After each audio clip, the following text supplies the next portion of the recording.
Pernah kebayang nggak kalau satu negara adidaya bisa seenaknya aja menangkap presiden negara lain?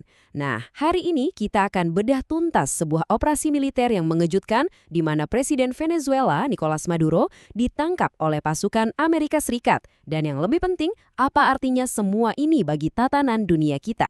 Oke, biar kita benar-benar paham peristiwa yang luar biasa ini, kita bakal mulai dari penyerbuannya dulu. Terus kita mundur sedikit buat lihat gimana sih kok bisa sampai sepanas ini. Kita juga akan selami perdebatan hukum yang sengit, mengungkap apa sih kepentingan geopolitik yang tersembunyi di baliknya, dan terakhir kita coba pikirkan apa arti semua ini buat masa depan. Coba bayangin dia, tanggal 3 Januari 2026. Waktu fajar menyingsing di Caracas, ibu kota Venezuela, dunia dikejutkan sama berita yang, wah, nggak masuk akal. Ini bukan gejolak politik biasa. Bukan kudeta dari dalam, bukan juga demo di jalanan. Ini adalah sesuatu yang jauh lebih nekat. Sebuah serangan militer yang diperhitungkan dengan sangat matang. Suara-suara kayak gini nih, dari kepanikan di lapangan membanjiri media sosial. Warga Caracas bangun tidur disambut simfoni perang di atas kepala mereka. Tapi ini bukan kekacauan acak ya. Ini adalah awal dari operasi Absolute Resolve, sebuah operasi militer super terkoordinasi yang dilancarkan oleh Amerika Serikat. Coba deh, lihat lini masa ini. Ini bukan cuma cepet, tapi presisinya gila banget. Dalam waktu kurang dari 5 jam, dari perintah maju dikasih sampai targetnya diamankan, seluruh pertahanan udara sebuah negara berdaulat itu lumpuh total, dan pemimpinnya ditangkap. Kecepatan operasi ini benar-benar sesuatu yang belum pernah kita lihat sebelumnya.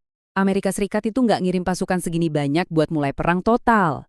Anggap aja ini kayak pakai palu godam buat buka pintu. Tujuannya adalah untuk menciptakan gelombang kejut yang begitu besar sampai pertahanan udara Venezuela langsung lumpuh dan membuka jalan bagi tim pasukan khusus untuk masuk, selesaikan misi, dan keluar dengan perlawanan seminimal mungkin. Tapi, ya serangan militer senekat ini kan nggak mungkin terjadi tiba-tiba. Untuk memahami kenapanya, kita perlu putar waktu ke belakang. Gimana ceritanya seorang presiden yang masih menjabat, pemimpin sebuah negara berdaulat, bisa-bisanya jadi target nomor 1 dalam daftar buronan paling dicari di Amerika? Semuanya berawal dari sebuah dakwaan yang menggemparkan. Departemen Kehakiman AS bukan cuma menuduh korupsi biasa loh, mereka melukiskan gambaran konspirasi terorisme narkoba yang luas, menuduh pemerintah Venezuela bersekongkol dengan pemberontak FARC Kolombia untuk membanjiri Amerika Serikat dengan kokain. Ini bukan lagi soal politik, ini sama saja dengan melabeli sebuah negara sebagai organisasi kriminal. Nah, lihat deh ini. AS itu nggak cuma ngejar satu orang, si Maduro. Strategi mereka yang kelihatan jelas banget di sini adalah memenggal kepala ular dengan menargetkan seluruh jaringannya. Dari orang nomor 2 yang kuat, Diosdado Cabello, sampai Menteri Pertahanan. Mereka pasang harga untuk kepala seluruh lingkaran dalamnya. Tujuannya, ya untuk membongkar dari dalam apa yang mereka sebut kartel matahari. Terus pada Agustus 2025, situasinya memanas sampai ke titik didih. Setelah sanksi ekonomi bertahun-tahun yang melumpuhkan dan pemilu 2024 yang penuh kontroversi, AS naikin taruhannya. Gila-gilaan. Hadiah untuk penangkapan Maduro melonjak jadi 50 juta dolar. Ini bukan cuma soal uang lagi, ini adalah sinyal yang jelas ke seluruh dunia. Permainan diplomasi sudah selesai. Tapi meskipun hadiahnya 50 juta dolar, ada satu masalah besar. Emangnya bisa gitu aja nangkep presiden negara lain? Atau jangan-jangan bisa? Nah, tindakan ini membawa kita ke jantung perdebatan hukum internasional yang rumit banget, yang mengadu kebijakan luar negeri Amerika dengan prinsip-prinsip kedaulatan yang udah lama ada. Coba bayangin gini deh, hukum internasional itu punya aturan namanya imunitas kepala negara.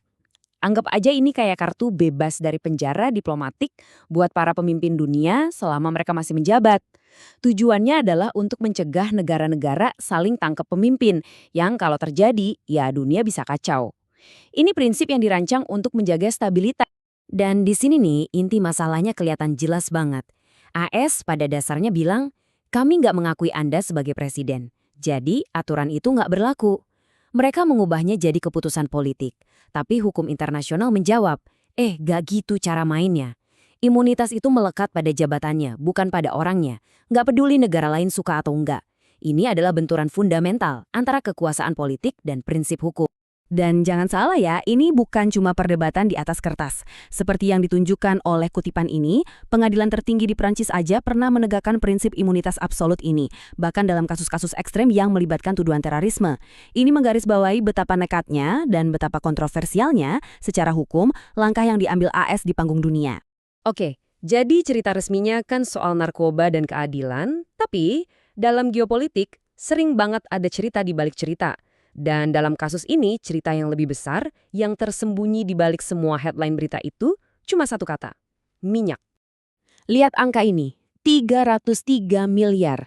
Itulah jumlah barel minyak terbukti yang ada di bawah tanah Venezuela. Itu bukan cuma banyak ya, itu adalah cadangan terbesar di seluruh planet ini. Lebih besar dari Arab Saudi, lebih besar dari siapapun. Grafik ini benar-benar bikin kita ngerti skalanya. Cadangan Venezuela itu bukan cuma lebih besar dari AS, tapi bikin cadangan AS kelihatan kecil banget. Jadi ini bukan lagi soal minyak, ini soal kendali atas sumber daya strategis raksasa yang punya kekuatan untuk menulis ulang peta energi global. Mengendalikan pasokan ini berarti mengendalikan harga, dan artinya mengendalikan dunia. Jadi kenapa ini penting banget? Ini bukan cuma soal ngisi bensin mobil kita, ini soal sesuatu yang namanya petrodolar. Sebagian besar minyak dunia kan diperdagangkan pakai dolar AS, dan inilah yang menopang seluruh ekonomi Amerika.